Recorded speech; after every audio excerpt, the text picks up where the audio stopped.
Akhirnya, setelah ribuan langkah, puluhan doa, dan setiap tetes keringat yang jatuh ke bumi Nusantara, akhirnya Garuda terbang lebih tinggi.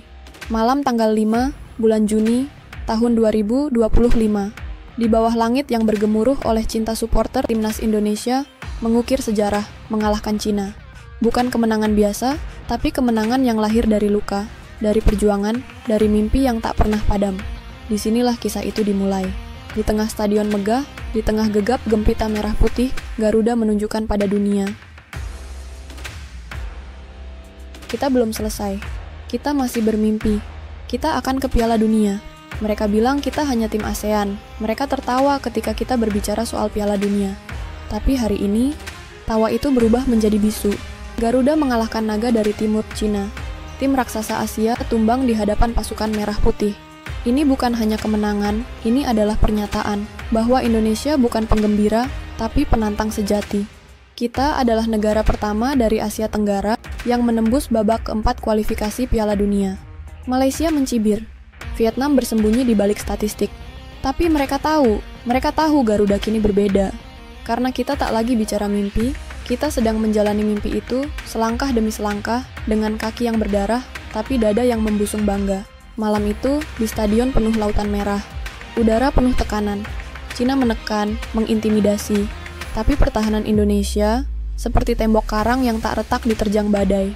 Lini belakang kita berdiri tenang.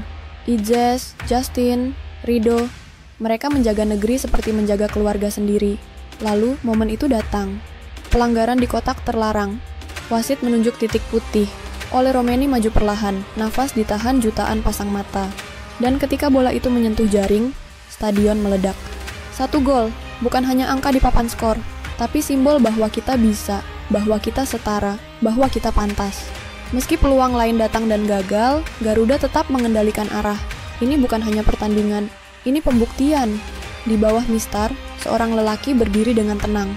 Emil Audero, mantan Inter Milan, kini berdiri demi merah putih. Debutnya bukan sekadar catatan di kertas, tapi puisi tentang loyalitas. Satu penyelamatan gemilang di babak kedua. Menjadi sorotan, menjadi bukti bahwa kita punya penjaga yang siap menghadang badai. Dan di bangku cadangan, seorang anak Bandung menggenggam harap, Beckham Putra. Ia masuk saat tim butuh nyawa baru. Ia menggiring bola seperti menari di atas rumput, membelah pertahanan Cina, membuat perbedaan. Di tengah lapangan, Ricky Kambuaya menunjukkan taringnya. Lama diragukan, sering disisihkan. Tapi malam itu, ia bermain bukan dengan kaki, tapi dengan hati. Kemenangan ini adalah tentang mereka yang datang dari jauh, dan mereka yang tumbuh dari tanah ini. Bersatu, untuk satu lambang, Garuda. Hari ini kita menang, tapi ini baru awal. Babak keempat menanti. Tim-tim raksasa Asia sudah menunggu. Tapi kita tak lagi gentar, kita sudah lewati badai. Dari kekalahan demi kekalahan, kini kita mulai bicara kemenangan. Garuda tak lagi berjalan sendiri. Ia diteriakan jutaan jiwa. Ia dikawal oleh darah-darah terbaik, baik dari dalam negeri maupun seberang samudra. Kini saatnya seluruh Indonesia bersatu. Karena impian ini milik kita semua. Karena merah putih ini adalah kita.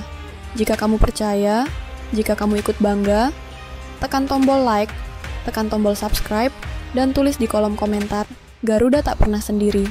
Sampai jumpa di babak keempat, dan semoga di Piala Dunia.